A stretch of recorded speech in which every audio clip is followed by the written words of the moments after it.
Laura thought she knew her husband, Michael, a loving father, a reliable partner, and the picture of a perfect suburban man. But when a locked box hidden in their garage revealed cash, secret photos, and disturbing notebooks, she uncovered a side of him no one could have imagined. This is the chilling story of how one wife discovered her husband's sick secret and how the truth destroyed everything she believed was real. Laura used to tell people she had everything she ever wanted. A loving husband to healthy kids and a comfortable home in a quiet neighborhood where everyone waved when they passed each other on evening walks. She had met Michael in college, and from the very beginning he stood out as someone steady and dependable. While others drifted between jobs or relationships, Michael seemed grounded, like he always knew what he wanted. That sense of stability was what drew her in, and years later, it was the very thing that made her believe she had made the best decision of her life by marrying him. Their marriage looked solid to anyone on the outside. Friends often pointed to them as the couple that seemed to have it figured out. They hosted backyard barbecues in the summer, decorated their house extravagantly for the holidays, and sent out cheerful family photos every Christmas. Michael worked as an analyst for a logistics company, a job that was unremarkable but steady. He wasn't flashy, but he was reliable.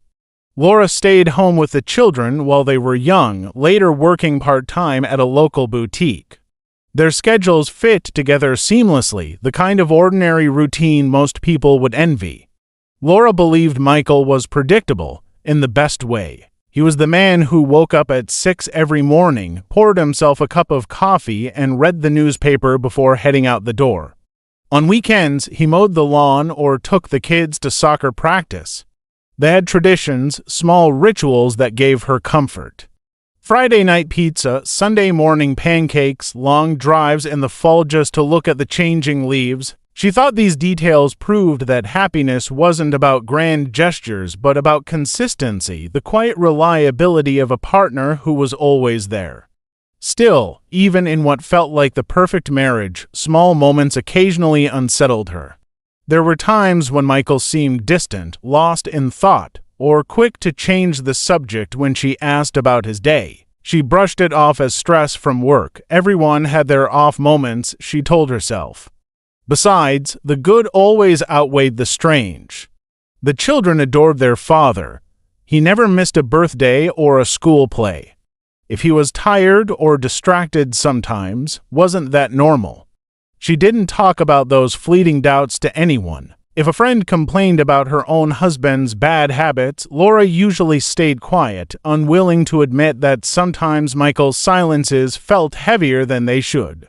She told herself it was her imagination, that she was reading too much into things. After all, how could there be anything wrong with a man who tucked his kids into bed every night and kissed her on the forehead before going to sleep? The truth is, Laura wanted to believe in the picture they had built. She wanted to believe that the life she had carefully arranged was as perfect as it seemed. For years, she convinced herself it was true. She didn't realize then that perfection can be the best disguise of all, and that sometimes the most ordinary people are the ones hiding the darkest secrets. It was a Saturday afternoon when Laura first noticed something that felt out of place. She had decided to tackle the garage, which had slowly become a cluttered space filled with old boxes, half-used paint cans, and forgotten toys the children had outgrown.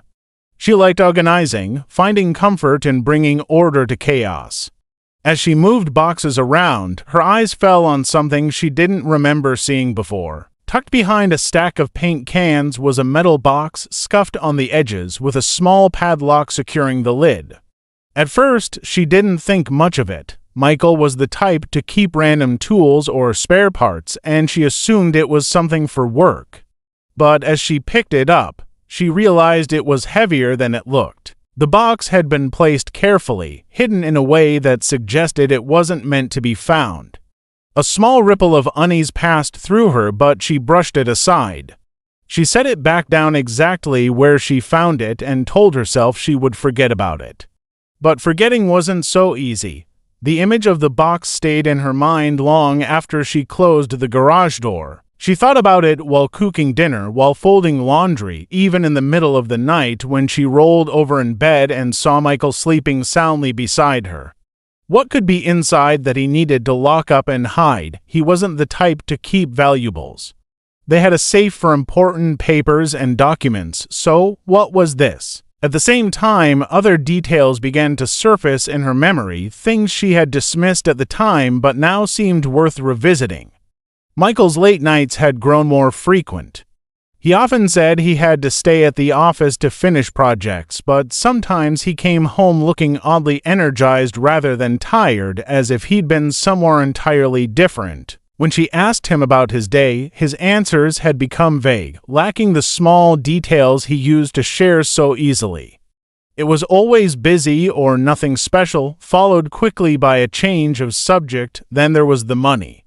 Laura paid the bills and balanced the accounts, so she was the first to notice when numbers didn't quite add up. A few $100s missing here and there, never enough to cause a crisis, but enough to spark concern.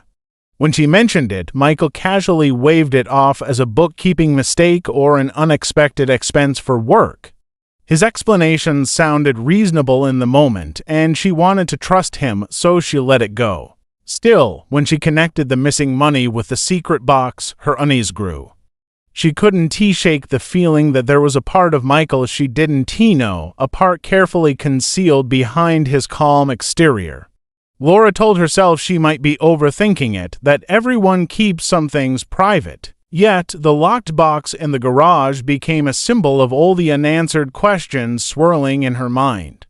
Each time she passed by the garage, her eyes drifted to where it sat, and her curiosity pressed harder against the thin layer of trust she had always taken for granted. It was the beginning of a slow unraveling, a creeping suspicion that the perfect life she believed in might not be as solid as she thought.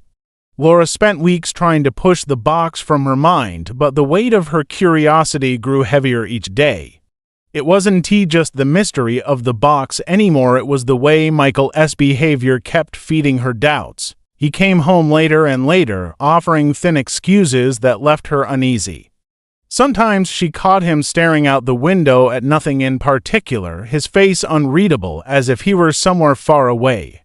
He wasn't cruel or unkind, but he seemed increasingly like a stranger living under the same roof. One evening, after the children had gone to bed and the house was quiet, Laura sat in the living room and thought about everything that had been gnawing at her. The missing money, the long nights, the secrecy, and that locked box waiting in the garage.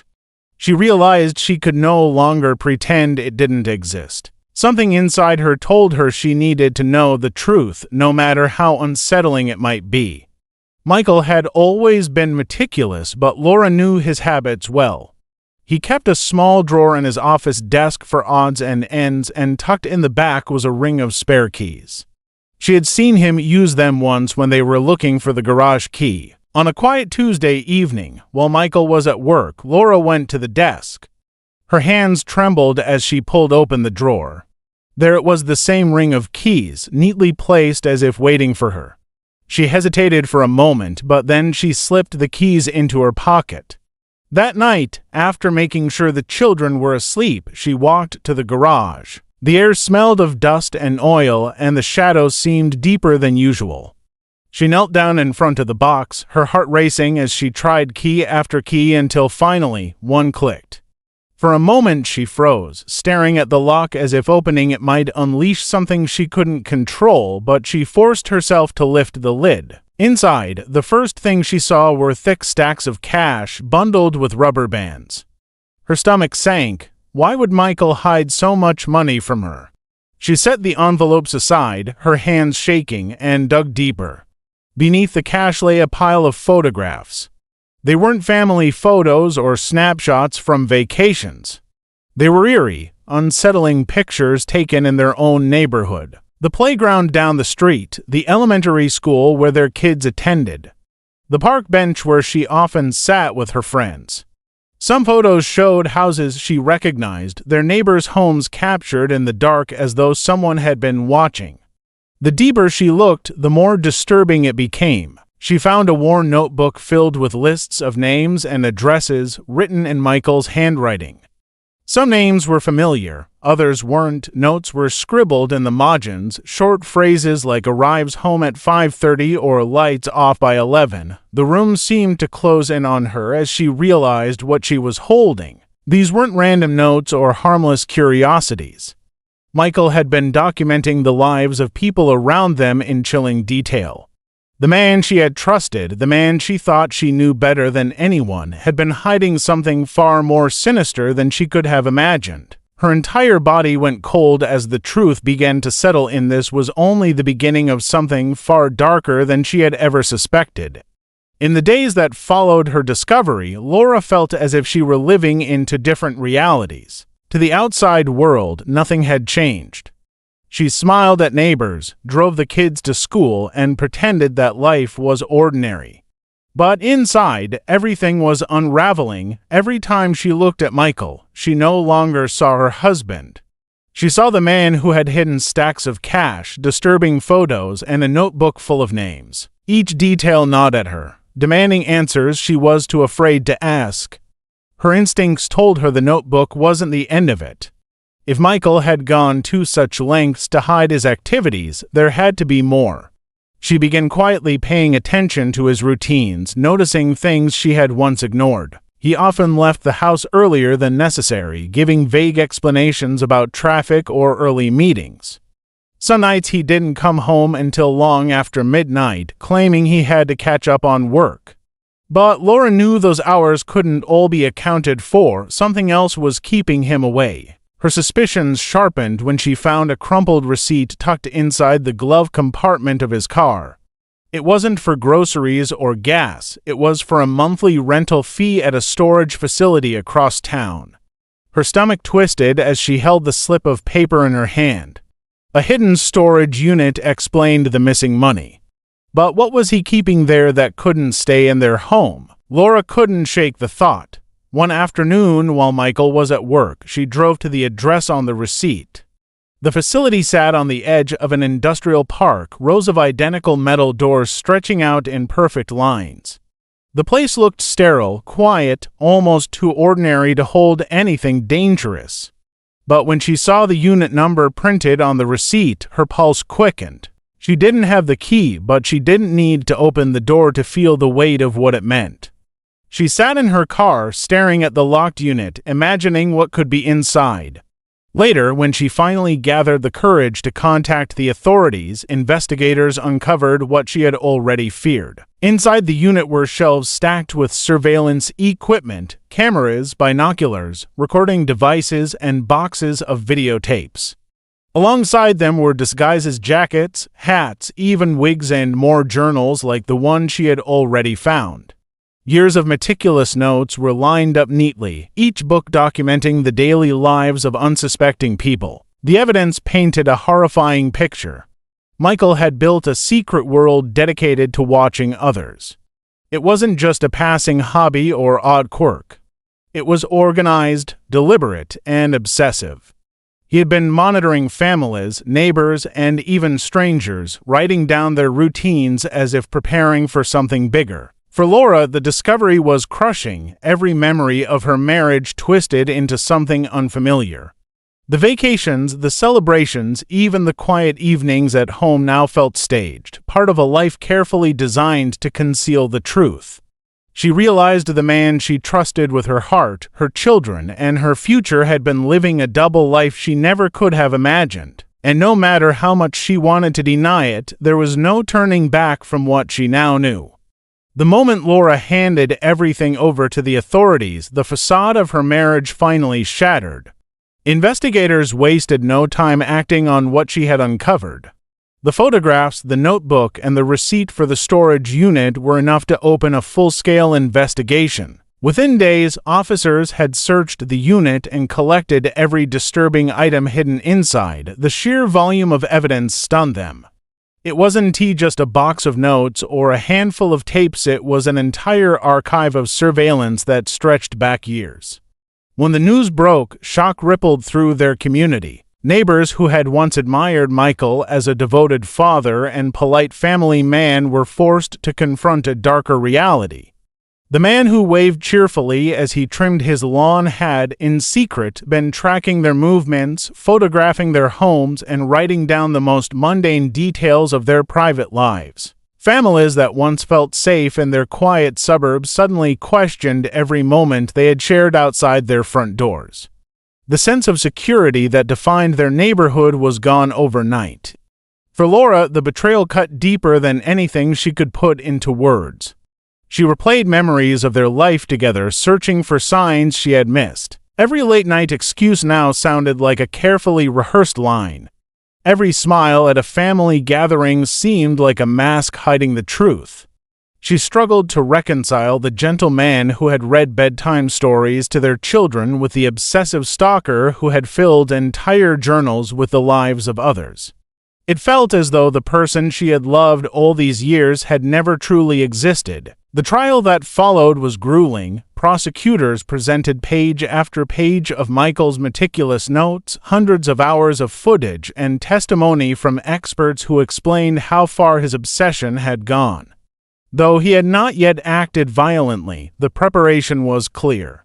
His actions showed intent, and his secret world revealed a dangerous escalation that could not be ignored. The courtroom was packed with neighbors, many of whom had been unknowingly watched for months or even years. Some sat in stunned silence as their names and routines were read aloud from Michael's notebooks.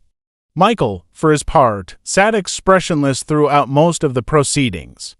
He offered little explanation, only a detached acknowledgement of the evidence. For Laura, that silence was its own form of cruelty.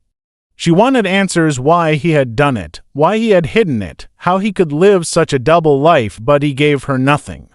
The man who had once promised her honesty and partnership kept his darkest truths locked away until the very end. When the verdict was finally delivered, relief mixed with grief. Michael was found guilty on multiple charges, ensuring he would spend years behind bars. The community exhaled, comforted by the knowledge that the man who had violated their trust would no longer walk freely among them. But for Laura, there was no easy closure. The legal system could deliver justice, but it couldn't restore the life she thought she had. She returned to the house they once shared, now filled with memories she could no longer trust. Every corner reminded her of how easily she had been deceived. And yet, amid the heartbreak, she felt a fragile sense of strength. By choosing to face the truth, she had protected her children, her neighbors, and herself. The secret that had lived in the shadows was finally exposed, and though the cost was devastating, she had reclaimed her own life from the lie that had nearly consumed it.